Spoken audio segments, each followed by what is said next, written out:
put it here and we sit over there. Yeah. Try that.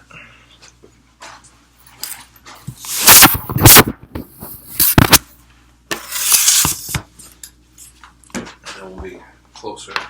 I'll let you MC since everything will be like right here. Easier for you to read. Yep, you're sitting back there.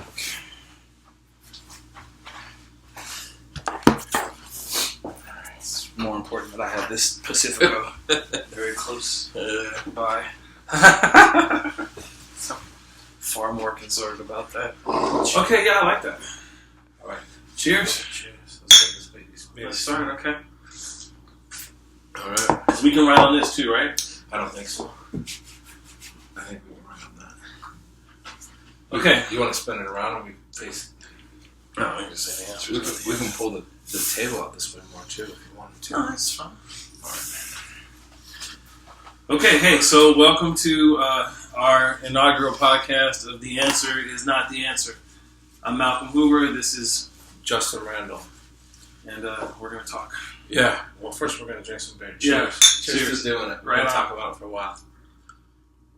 So, in our first web blog, what we wanted to talk about today is about violence. And it's something that has affected people throughout our country since its inception.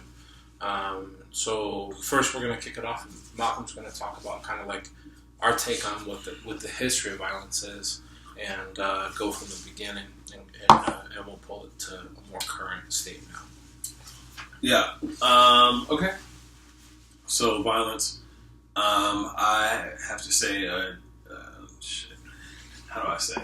Well, I mean, I've had a violent past, and no, let's more go from the perspective of like we're ingrained with the need to be violent. right. Let's talk about men and violence. Men and violence. Okay. Yeah. Yeah. So Okay. we'll start there. Yeah. And how, I mean, basically everybody kind of feels that angst, the need to swell up in rage. Yeah. And What's that all about? yeah, and I think that even more that's the problem that we have to address, right? Like that's something that's happening throughout our country on the daily. And Right. so we have these young men that are testosterone filled, and they're just following in the footsteps of our gender, for lack of a better term. Yeah, So, that's the truth. and I think that people experience it in different ways as well, because it's not always, it's not just any one people group in particular. Yeah. But it also pops up in other pockets of cultures more frequently than it does with others. Yeah.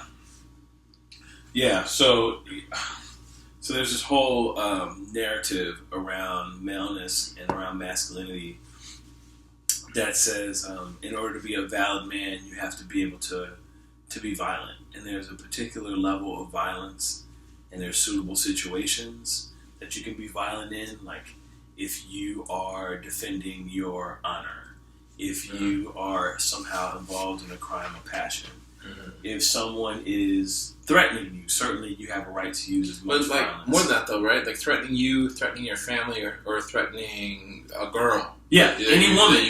yeah. Somebody you feel protective over. Right. Like, you can be violent. So, And it kind of has that feeling of eye for an eye. Like, if you've dishonored me in some way... yeah, I get to hurt you. Yeah, exactly. And that's how I can take it out of you. That's and that's totally valid. Like, you said, kiss my ass to me, and I punched you in the face and broke your nose, and that's okay. But this it's an undercurrent that happens outside of the scope of law, right? Because there are legal consequences that happen to that people don't even think about. They don't even consider when they're throwing that punch and breaking somebody's nose. Of course not, because it's, we're men, and that's what men do. You piss me off, I'm gonna beat your ass. Like, that's Not only that, but like there's also like a badge of honor that comes. yeah. Oh yeah. Right? It's like, oh, I got arrested for beating this dude's face. Oh yeah, I was in jail last night, man. I got to go in for these assault charges, and somehow assault and this violent charge charge that you got in defense of your honor, which is like this mythical concept. Like I was saying earlier, do you get to walk around with like, is there some cloud over my head that says honorable, and if it's charged all the way, I'm fully honorable. If it's low, like I'm kind of a dick. Like, you know what? But, like, beyond that, like, your sense of honor is different than my sense of honor, Mm-hmm. right? Like, you're treating a girl poorly. Well, I can come to her honor. Like, I'm chivalrous, and so I open doors for girls, and like and stuff like that. If somebody comes to, say, you see a woman in public and her man is yelling at her and, you know, won't let her walk away, and then, you know, you as a gentleman walk up and say, hey, you know, miss, are you okay?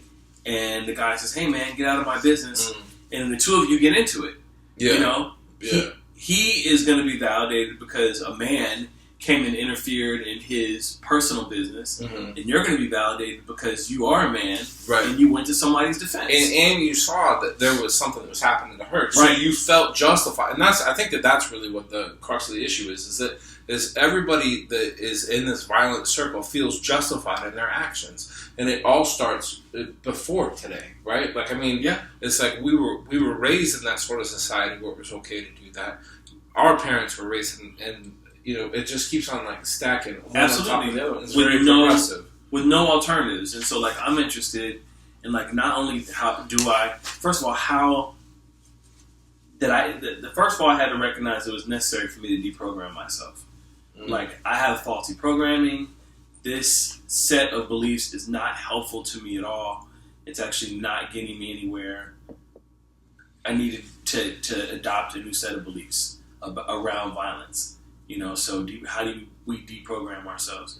And then, what do we put in place of this threat against another person? Because that's what it is to me. It's like, what is the power that is associated with being able to physically harm another person? Yeah.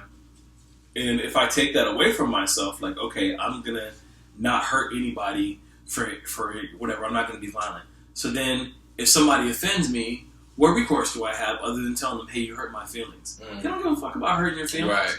Right. Like, you know, they did it to hurt your feelings. Yeah. And so you're telling them that they hurt your feelings has no punitive value to them. They're not learning anything. They're going to continue to go on and hurt people's feelings, and you're going to be walking around with hurt feelings. But I think also, like, it's kind of that, like, oh, I'm going to show him a lesson, right? Like, it's, you know, you got something to learn, so I'm going to beat you. And I think that, too, that, like, whoopings, you know? Like, growing up and getting your butt beat, like, it's a badge of honor, you know? Now it's like you talk to people about how hurtful psychologically that can be to kids, how they develop differently, all these different kinds of things. And then people are like, well, I got my butt beat when I was a kid and I'm all right. No, you're not all right. My parents beat my ass, and I'm real certain that, you know, getting my ass whooped as much as I did was not necessarily the best thing for me. And I stopped hitting my kids. I mean, I don't beat my kids. You know, I don't, and I don't want to. Here's the thing, dude. Like, I'm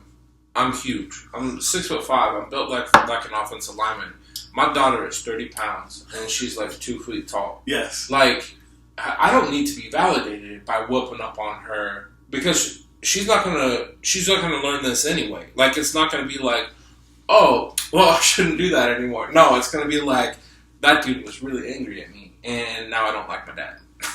Yeah. Right. I mean, yeah. I mean, the times when I whooped my kids, I felt horrible. They felt horrible, and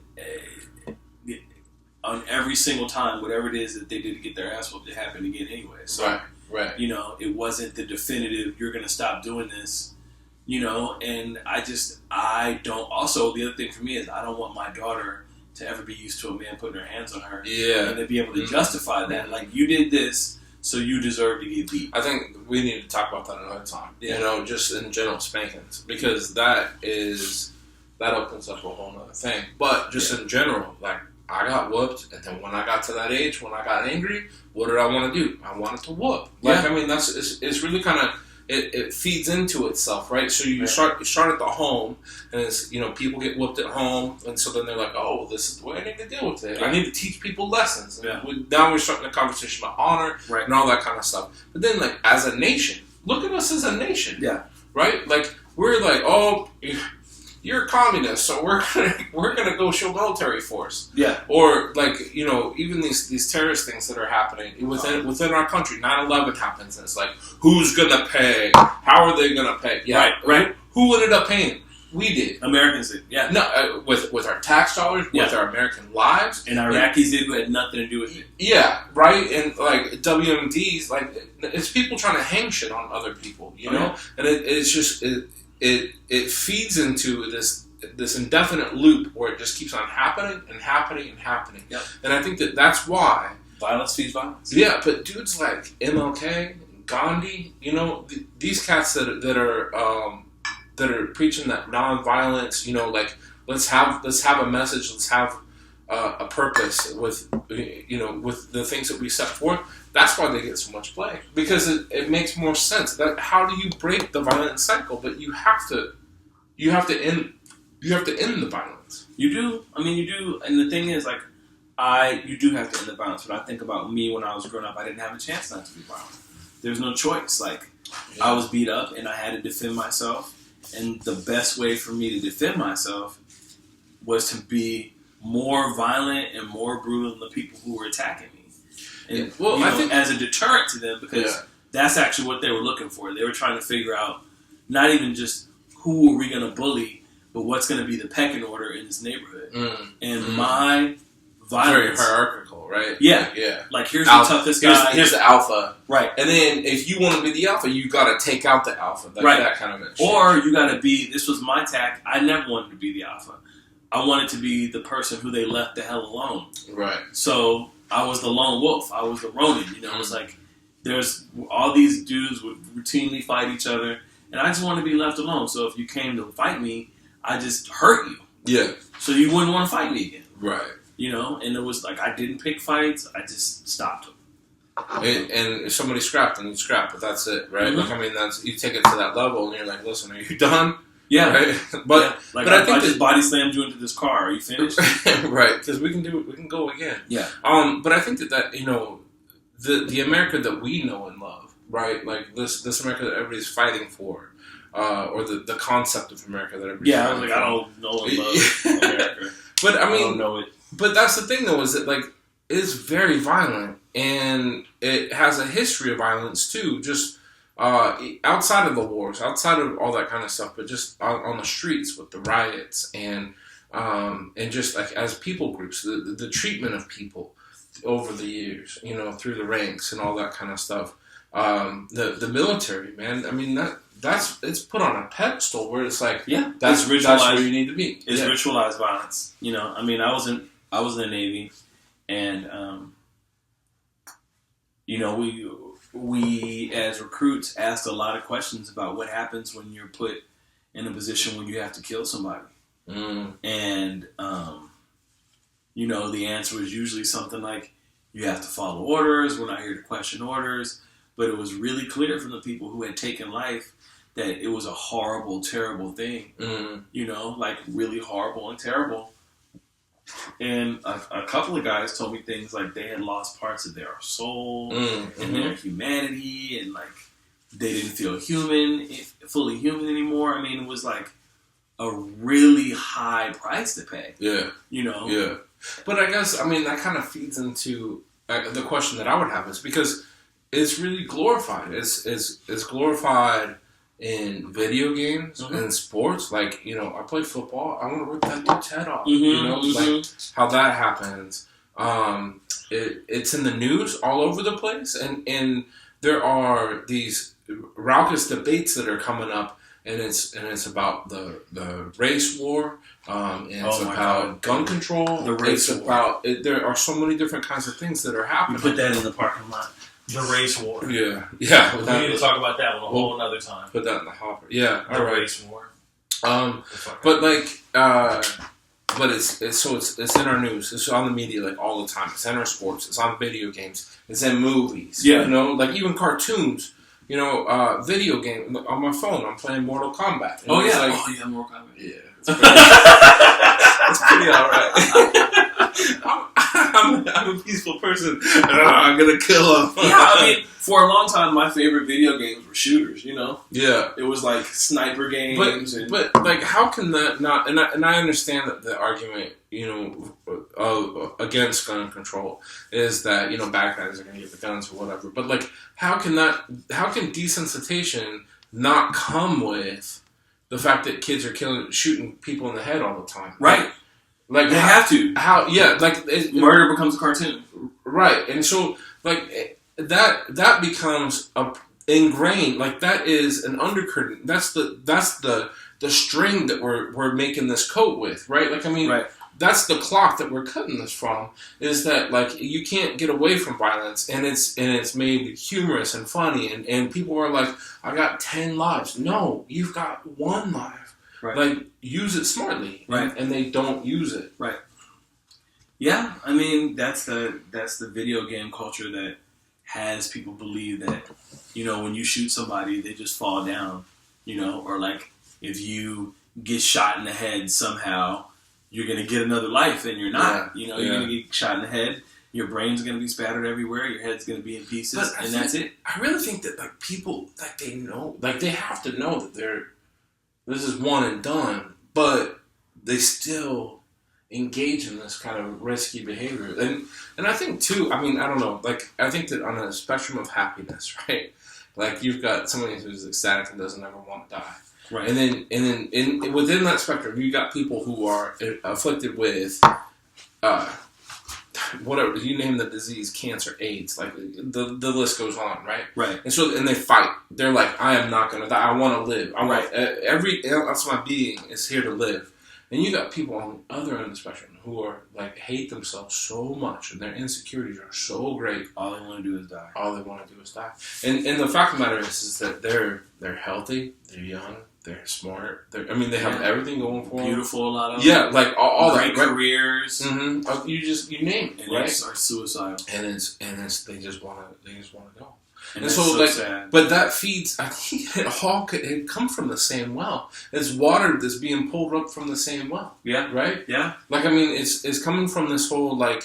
There's this cognitive dissonance where it's like, this is where I should be, well, this is where I am. But it's like, no, like, you're doing some really great things right where you are. It's just not what you thought it was going to be. Right. I mean, I know a few people who struggle with, mental illness of various degrees, and it's like, for those of us who are outside of that, you're like, your life is great. Everything's great. Mm-hmm. And try to be encouraging, and I can't know what they feel. Right. All I can do is bear witness to it and try to say, hey, that isn't my observation, or, I know that feels like the truth, but this is really your illness talking to you. Mm. If you're wanting to kill yourself, then this is your illness and this is not you. Like, this can't actually be you because we don't want to take our own lives. But how do you... Yeah, no, for sure, right? Healthy people don't do that. That's a huge... I don't know, like, violence breaks down into so many different subgenres, or like different causalities that lead to it, right? And take it to that path. And, I mean, what you've expressed is that, like, you didn't want to be a part of that culture, but you were kind of like a part of that culture. And so, like, it was a survival sort of an existence, right? Yeah. And do you want to go deeper into your experience with it? Or? Yeah, I want to talk a little bit about it. So I was raised in a very counterculture household where, I'm from a community, East Palo Alto, when I was a young boy in the 70s. It was very pro-black, Pan-Africanist. In a lot of ways, was a utopian society because our families created this environment around us that was not reflective of the outside environment. So everybody had African names. Families did a lot of living together, supporting each other. What was your name when you were... Oh, my name has always been Malcolm. Oh, it's just been Malcolm. All right, yeah. Cool. I didn't have another African name because Malcolm was like a black. It's a pretty good... Yeah, like you kind of wear that with pride, right? Like, yeah. But I grew up with Halilis and Lumbumbas and Mwisis and Kiazis. Were those their good names? Yeah, this is the name. This is the name of their parents. This is their names. Yeah. Yeah, so these are all my friends growing up. That's awesome. Most of us had African names. Mosi. Yeah. That's not typical. You go in the outside world and, you meet Ronalds and, Barrys. Thomas, right. John. Sarah. Yeah, my dad's name's John, right? Yes. Sarah, Susan, right. Exactly. Annie. And people were looking at you like you're crazy. So when I moved to Philly for the first time in the 3rd grade, my first day of school, somebody slammed my head into the water fountain Broke out my 2 front teeth. And then after that, it seems like I had a fight every week damn near. It was just, people walking up and not fighting was not an option. And I didn't really know how to fight. I had never engaged in any kind of physical violence against another black person. And so I was pulling my punches and I was getting beat the hell up.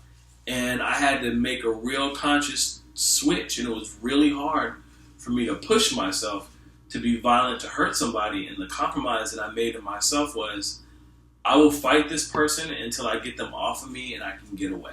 And then that compromise, I let it slide in further, and it became, because I was still getting hurt and people were still picking on me, I'm going to hurt this person until he understands I'm in control of the situation, and he's not going to want to hurt me anymore. And that is what led me to some pretty extreme, like I was hitting people in the faces with bricks and, like whatever you can find. Yeah, I mean, people were getting beat up, like hurt, in service of myself. And it's not, this is African Americans, so these were... Yeah, no, and I fought a bunch of skinheads and stuff too, but this was just other black dudes, and it was always like... I also fought skinheads. Yeah. But this is...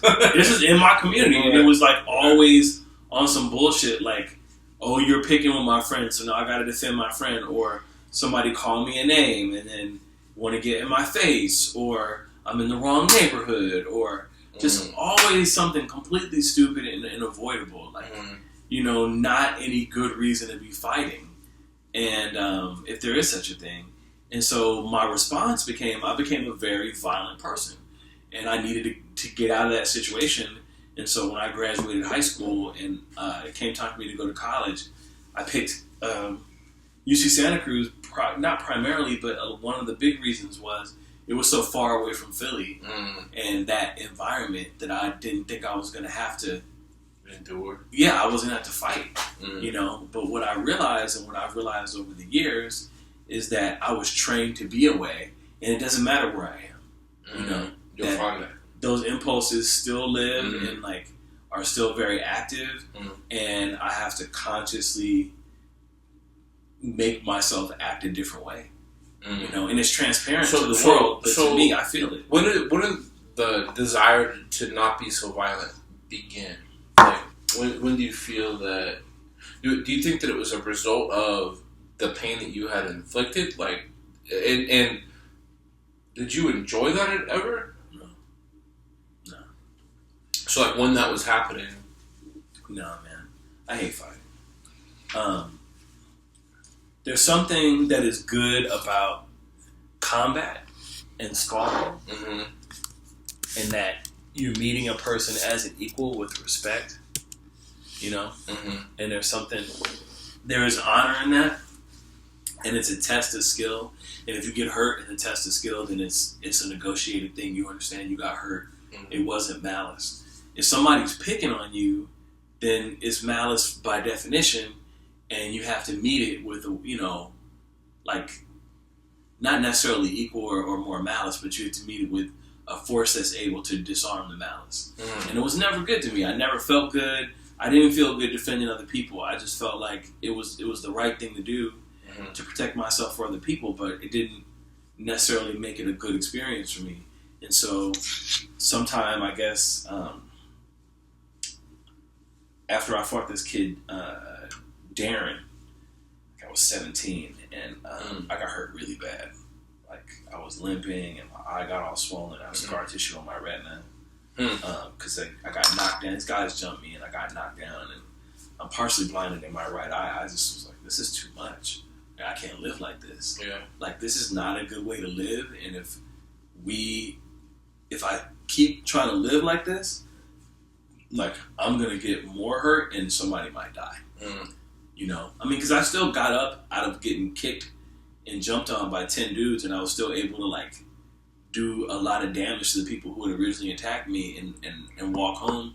And those guys ended up going to the hospital. Like, I think it was the first time I put people in the hospital. Yeah. Wow. And then after I put them in the hospital, it was a big deal in my neighborhood. I had been a nerd for years. Right. But as soon as I put people in the hospital, it was like, everything changed. Girls started talking to me. People stopped picking on me as much.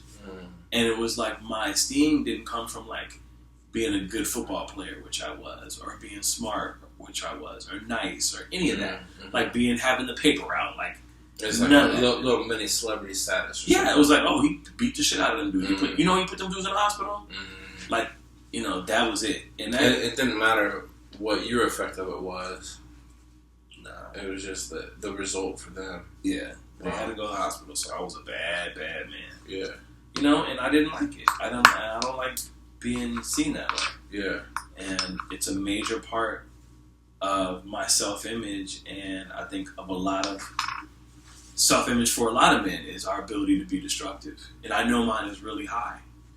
I guess that's something that I don't really understand a lot because, like, when I was younger, I went through it. Like, I don't know why this happens in life, but it's like when you're in your prime physical condition, 18 to 25, like, I feel like that's when you're the angriest. Yeah. It's like you don't know that you can't figure stuff out. Like, you're not yet equipped to be able to sort through the emotions, the hormones, like everything that's happening. Plus, you're trying to decide, what am I going to do with the rest of my life? Right. I got to go to this college thing, which is it's kind of a BS thing anyway, right?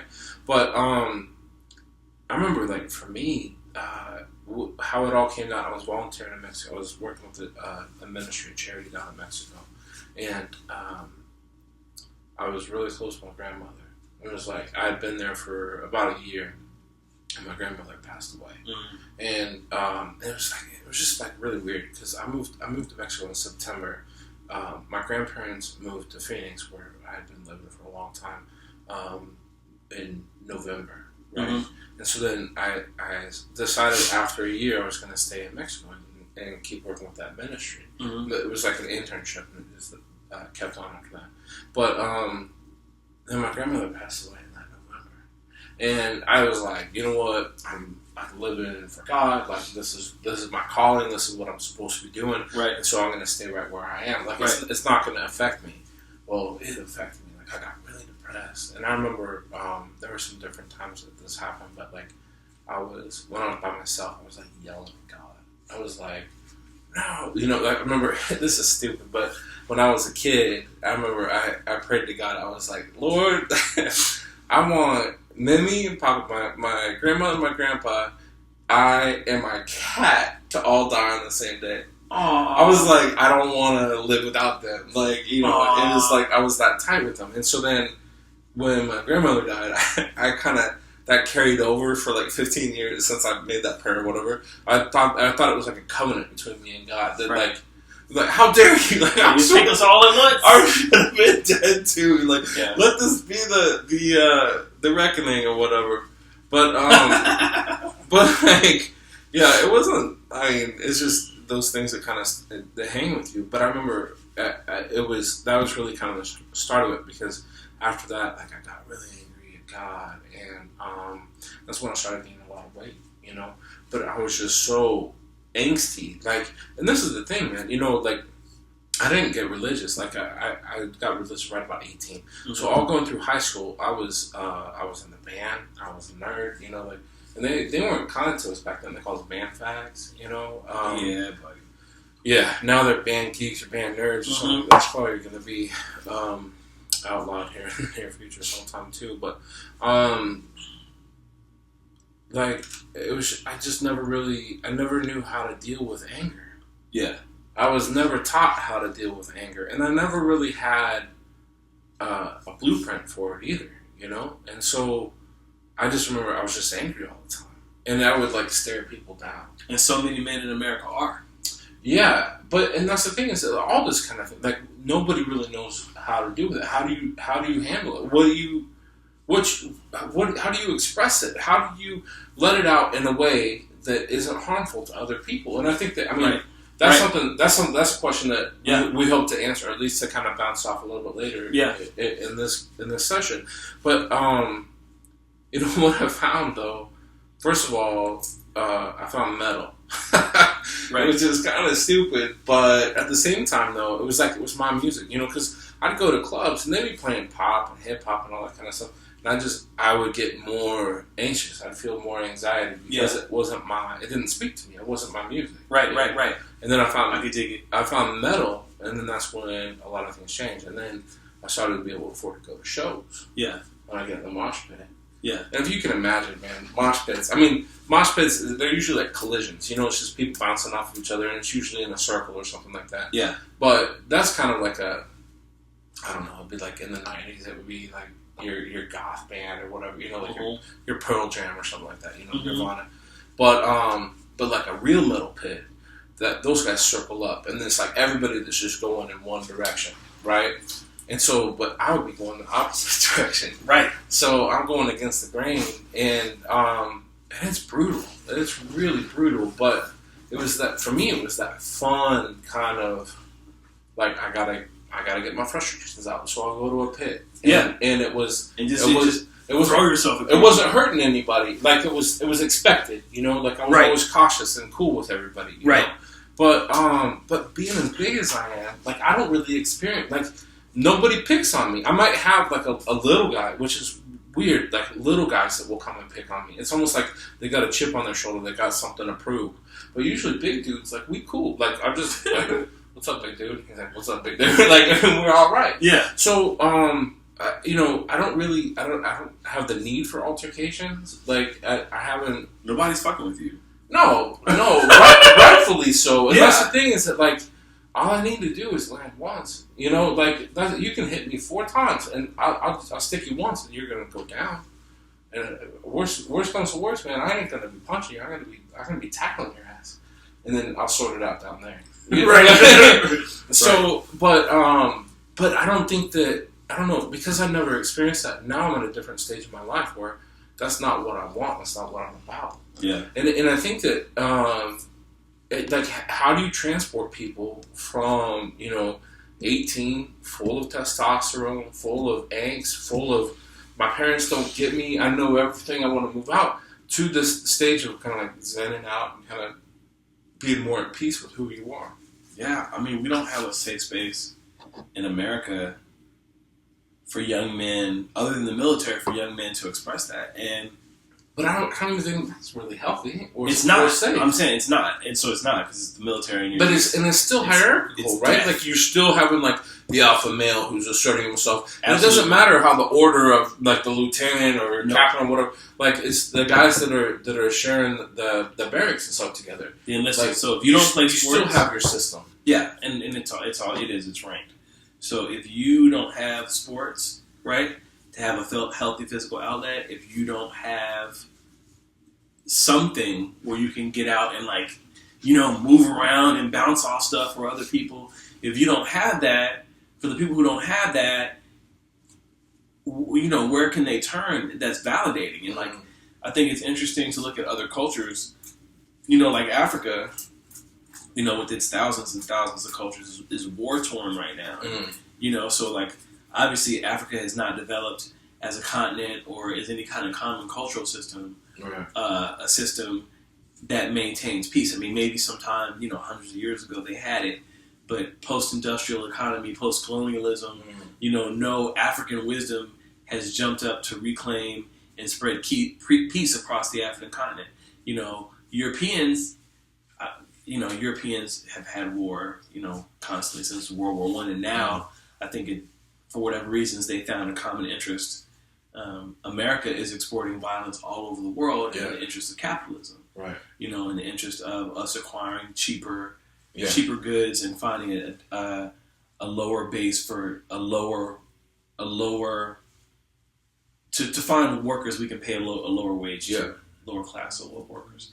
So, you know, we export violence all the time, but for the normal, you know, 15, 19, 20-year-old guy who doesn't want to go to the service, who doesn't have money to go take MMA classes so he can go get beat up and pummel other people around, you know, what can that person do that's validating? And I say, for me, the most validating thing you can do is to not become violent in the first place.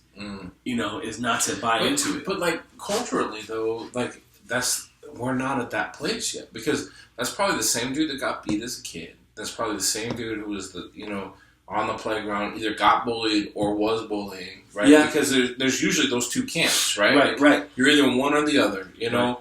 Like, was probably, like, set up so that, you know, in some sort of a machismo kind of a sport, whether it be boxing or football or like whatever. And that's the other thing is that like our sports, the NFL, as they're trying to take violence out of the sport, people are attracted to the violence that's in the sport. It's like the modern. What are we talking about? The modern day gladiator. Well, but that's the thing. Like they're trying to lessen like how to tackle and stuff. You can't like go down with the head or your head down. You got to keep your face. Yeah, well, you're gonna break like that. Yeah, but you should still be able to grab people around their waist and sling them to the ground mercilessly. Or like it's all in the trenches, man. Like it's my men, it's my people. We're the ones that are going down there and losing knees and stuff like that. You know? Once you get somebody down, you know. But the thing of it is, though, is that like the money pack fight that happened. Right? Yeah. Like MMA is growing. CrossFit might be something where it's like people that are throwing weights around, but like I don't think that it has the amount of popularity as like the MMA does. No, or, it doesn't. Or boxing match or something. You know, we want to see blood. We want to see people get things broken and put in positions where. I just wonder like how is that helpful to it? You know. And the thing of it is I'm a consumer of it. Yeah, like, I love MMA. I'm right there. Like let's. I'm not even going front. Yeah. I love it. And I love sparring, but what I was saying is, too, it's like, at least those guys come into an agreement. Mm. They come into an agreement, and it may be personal for the cameras, but it's probably not. Mm. It's different in the playground where so-and-so decides they're going to assert their power over you, and you have to suddenly, like, defend yourself against some unknown person for his own reasons. But too, you look at, like, the money pack fight, right? That was all done for money. Yeah, they didn't care. No, it didn't. They actually like each other. Yeah, the way that they fought it shows. Yeah. And not only that, but they both got a payday. Like it didn't matter who won. Yeah, they were gonna get paid. And like, what was it like? $160 million each, or like I think Pac got 140, something ridiculous. Yeah. And money got 160. Like. They did it for the payday, but it left everybody wanting more because nobody got blasted. It wasn't like Mike Tyson stepped in the ring and knocked somebody out in less than a minute. No, right? Like, and that's what people are paying for. Like, we're like, no, you got to knock his ass out. He's got to be on the mat. Yeah, right? We want to see brutality. We want to see brutality. It's in our video games, man. It's happening on the daily. Like, it's so much that on news now. It's almost like it's the 73 today. Somebody else got blasted in the face by a shotgun, and now we're going to teach you how to cook. Well, yeah, it is. It's on the news every night, like, so-and-so it is police violence, which is really high in the news. I think that's something else we're going to throw in for the race war conversation. Or police violence should be its own topic.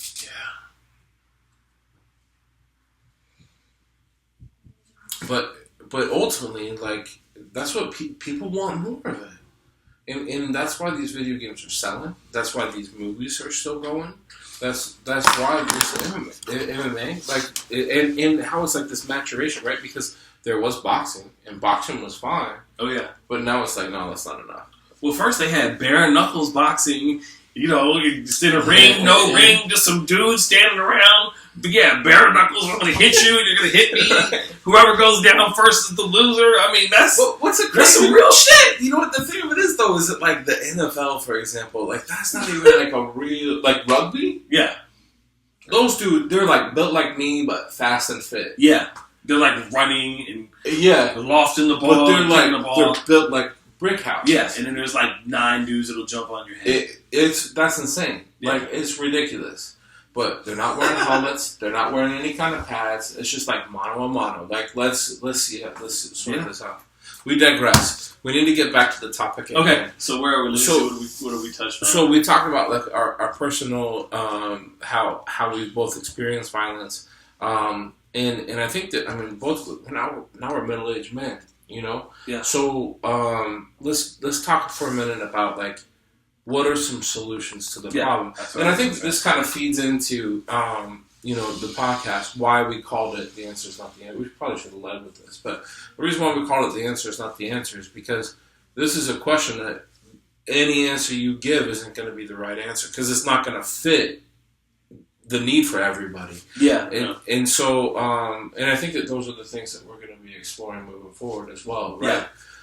So, I think that, to start off with, like, one of the solutions, and this is kind of the abstinence agreement or argument, right? Which is, just don't do it. Yeah, it doesn't work. It doesn't. I always say I'm peaceful and I'm not nonviolent. I'm peaceful. Like, I try to avoid conflict that way. And that's another thing I'll talk about in a minute is meditation. And then also my age, a lot of the things that I used to think were important, I just realized are not. They don't, it doesn't, so what if somebody calls me a name? Right. What does that have to do with my overall goal in life? But I think, that's the thing. How do you convey that to somebody who's younger? It's hard. You can't.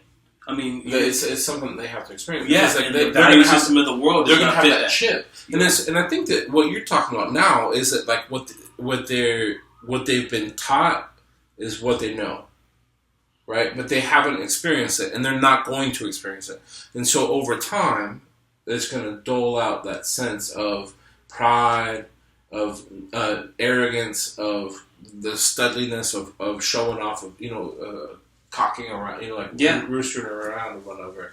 And so, but you can't, how do you change somebody's value system and say, listen, dude, it's not going to help you out. You have to expose people to a different environment in which an alternate value system works. But how do you think that, if we could get all of the violent people in the world in a room, right? We're just going to start singing Kumbaya and doing yoga? They're fucking kill each other. Okay, so a thing would happen to me where any small misunderstanding between brothers, black men, could at any moment turn into some full-scale, fucking thing. I think somebody called it having a nigger moment. I forget, but that's kind of what it's like. It's just the fear that at any second one of us was going to lose their ability to be reasonable, and was just going to fall back and relapse into violence, right? And I've had a number of situations over the past couple of months where I feel like that could have happened, but I maintained my peace. And me maintaining my peace kept everything together, because I didn't respond like I was supposed to respond. I didn't respond to the script. The script says you do A, B, and C, D, E, and F happens. A, B, and C happened. I did not respond with D, E, and F, because I knew that the outcome wasn't going to be good, and it in no way served me. So I've learned, and more young people should get this message somehow. But I guess that's it. You have to put that message in kids' heads. Yeah. Is it going to serve you? Does this serve you? But I just wonder, and that's the question. Does it serve you? And sometimes it does serve you. Yeah, sometimes it does serve you, because this person is not going to pick on me again, and they know that this shit ain't cool. So, I just wonder. You couldn't have had this conversation with me when I was 16. No. I'd have been like, get the fuck out of here. Oh, that's fine. Yeah, exactly. Yeah. You want to fight? Right. People are headstrong, and their environments don't allow for that. My environment didn't allow for me to be nonviolent, and the people who were nonviolent in my environment needed a person like me around to protect them, to make sure they didn't get beat up all the time, because they were getting beat up, and I'd rather not get beat up. That was I don't want to go home with my clothes ripped and my money taken and my nose bloody. I had this anecdote for Gandhi's grandson, right? And he grew up in South Africa, I think, and I'm kind of spitballing on this story, but he grew up in South Africa where he was too white to be black, and he was too black to be white, being an Indian, right, of Indian descent. So he got beat up by the blacks, and then he would get beat up by the whites, and he was just an angry kid. And so his folks were like, you know what? Well, his grandfather is Gandhi, so let's try to loop that in. And what Gandhi did, I think, was the most powerful, which was he just listened to him for an hour to 2 hours a day. He would sit in the same room and he would listen to him. Yeah. And I think that where this all starts, where this conversation begins, is with kids' parents. It doesn't even start with the kids. Because we might be. It might sound like we're enlightened or whatever, but I doubt that that's the case. But not everybody's that way. Like people that are in that circle and they can't get out of that circle. Well, then they're just continuing to be angry, right? Angry and violent, and even though they might be 45 or 50. Yeah, like is kind of they're finding ways to express that. So I mean, really, I think the problem is twofold. One is those are the ones that are getting into the minds of younger kids. Yeah, and that's where I think that a lot of the racism that we're experiencing, the sexism, like all of this discriminatory rhetoric and talk and all that kind of stuff is coming from the parents. It's not coming from the kids. No, it has to. And so they're being taught that way. So. But the fact of the matter is that what we're talking about now is breaking the cycle from parents, right? Which they have 50 years or 60 years of the same shit.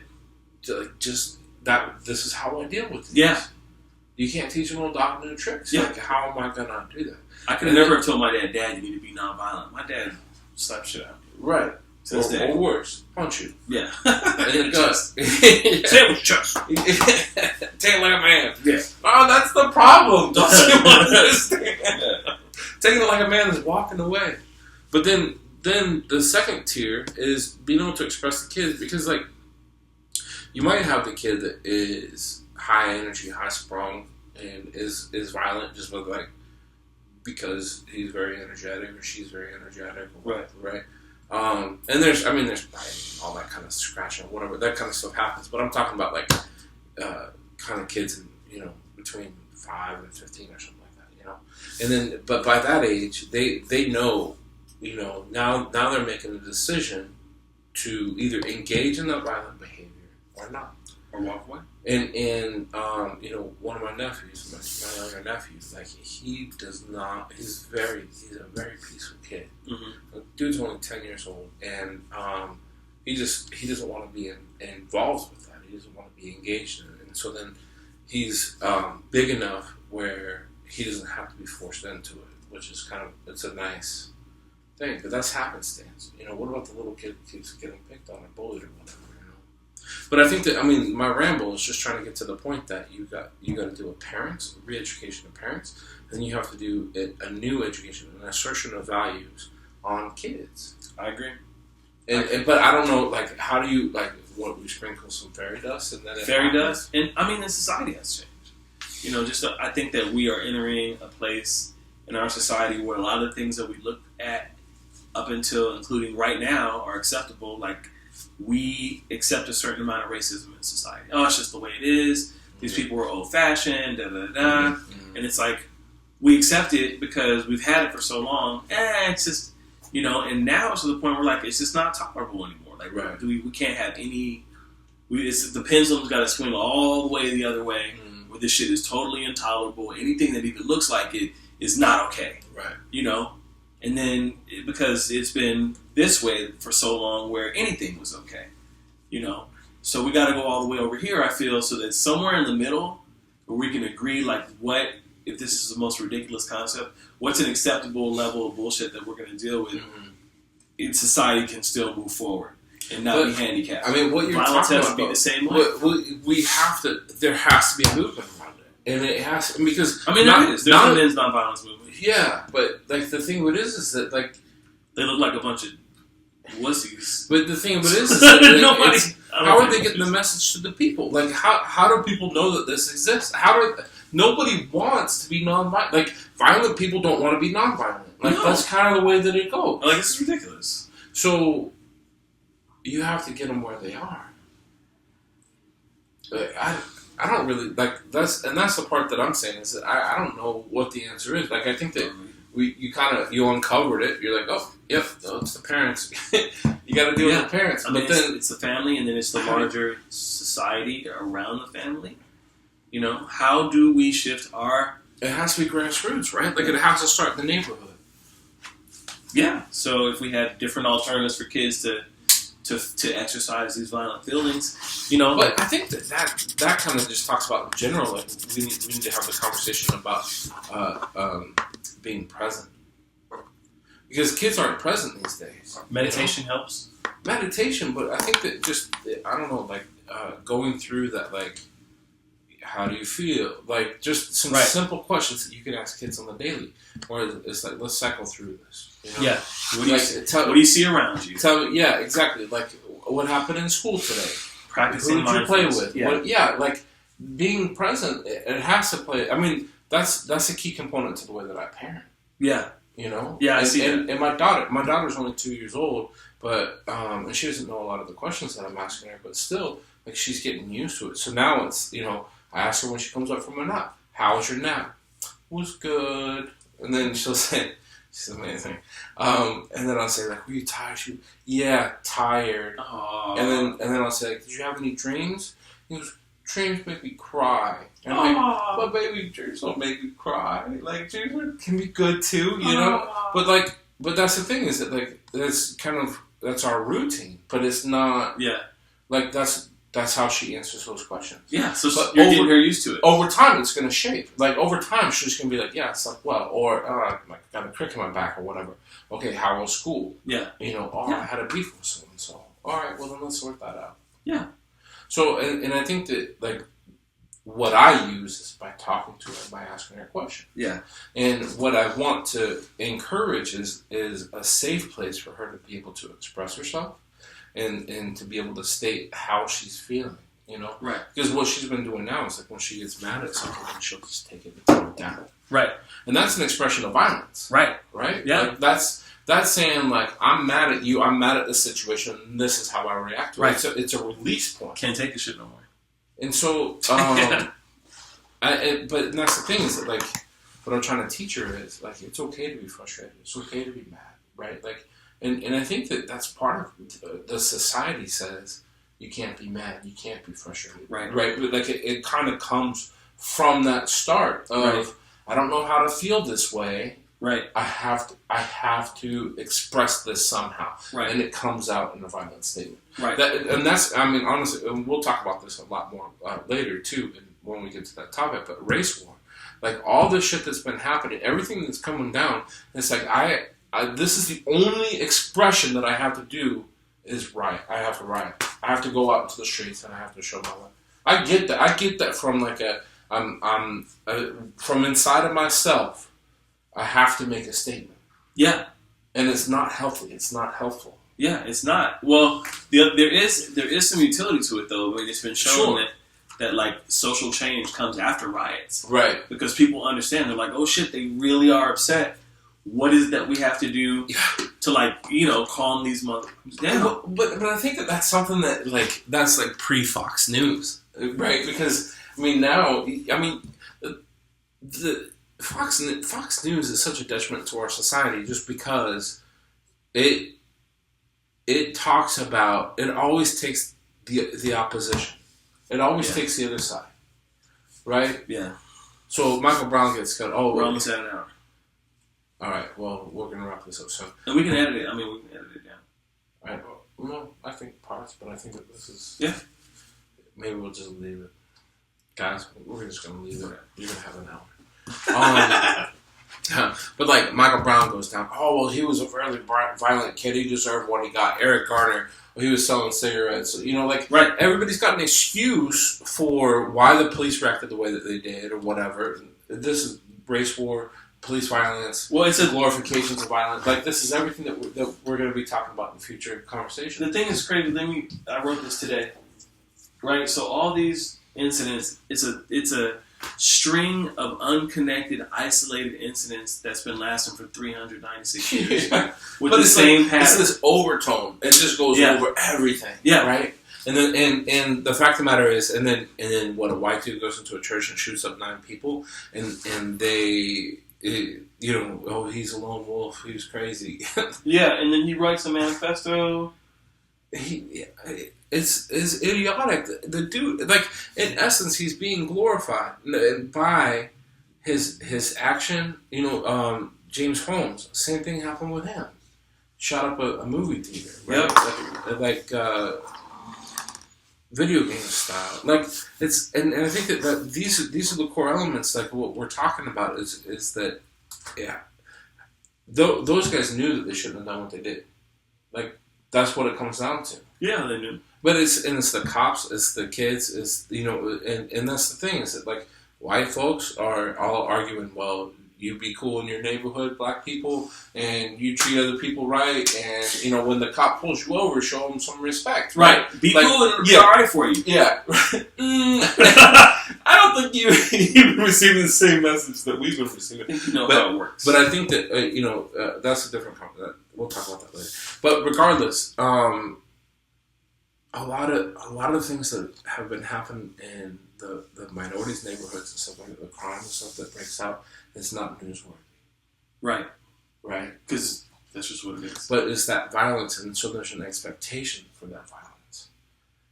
And that's ultimately, like, the thing of it is that, so we're talking about parents, and I think that this is universally so, right? Like, right.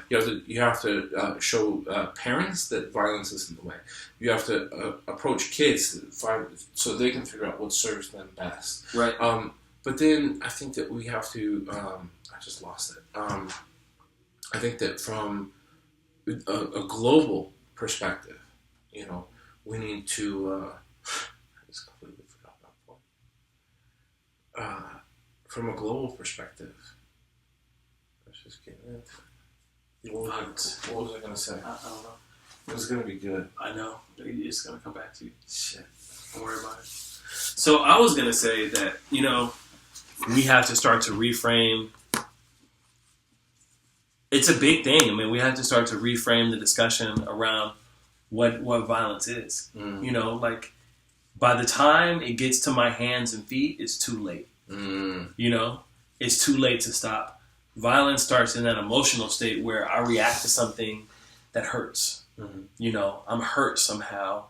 I'm scared somehow. Mm-hmm. And that's a lot of it comes from fear. I would say almost all of it comes from fear. Yeah. Because if I'm not afraid, I don't feel like responding I would argue fear and insecurity. Yeah. Those are the two biggest drivers of violence. So we have to start to frame the environment in which violence becomes an acceptable situation, and also what kind of violence are. Like, there's emotional violence. Mm-hmm. Yelling at somebody is violent. And somebody had to point that out to me, to be like, hey, when you're yelling, you're being violent. Yeah. And I never thought about it that way. I never thought of yelling. Myself. Yeah, I was like, I'm angry and I'm passionate, and the person knows it and they're not in any danger. Like, I'm just yelling. What's the problem? Right. And I had to really be made to see that that's a violent reaction. Mm-hmm. You don't have to be that way. But to learn to walk it back and to be reasonable in my presentation of what my feelings were, mm-hmm. and to say it in a way that echoes my anger but doesn't imply any kind of threat, mm-hmm. is something that I've had to learn how to do. Yeah. I feel this way. I feel this way because of this. And being reasonable instead of, like, screaming and kicking shit. Being reasonable. Yeah. It's huge, and I don't always get heard, is the Right. other thing. It's like, now you're not hearing me because I'm not demonstrating the fact that this means a lot to me. It's extremely urgent. I need you to listen to me. Mm-hmm. And it also seems like really, like, wimpy language. It's like, I need you to listen to me. Can you understand that? It's like, hey, I'm fucking mad. You did this. I feel this mm-hmm. way. I feel taken advantage of. I feel ignored. I feel taken for granted for. I feel like you're doing this shit because you know that I'm not going to do anything. Mm-hmm.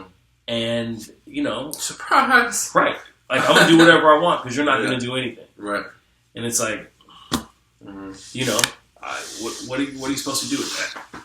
So I'm going to say this. I'm adopting a meditation practice to become a more peaceful person. And it's working in just a few days. The less than a week that I've been putting this in action, mm-hmm.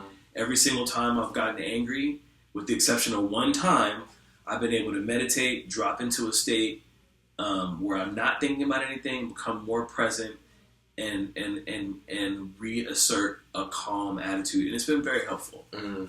For me. I don't know, for me, it's just a wholesale outlook change. Like, I don't see the need for violence, and when I start thinking about it, I'm like, why do people want to destroy? Like, I don't understand. That's what I don't get. I don't even comprehend it anymore.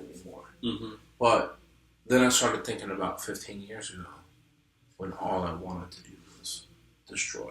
Yeah. And so when I start thinking back to that, what was going through my mind and stuff, like, I get it. I do get it. But it's short-sighted.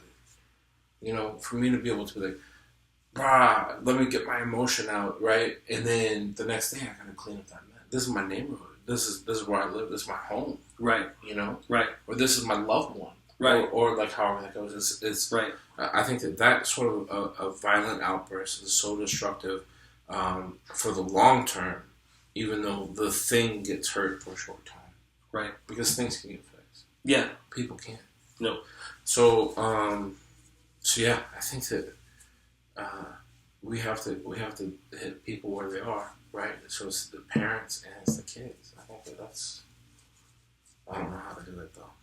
The answer's not the answer. The answer's not the answer. Peace. We'll see you guys again. Deuces. Thanks. It's been fun, and we had beer this time.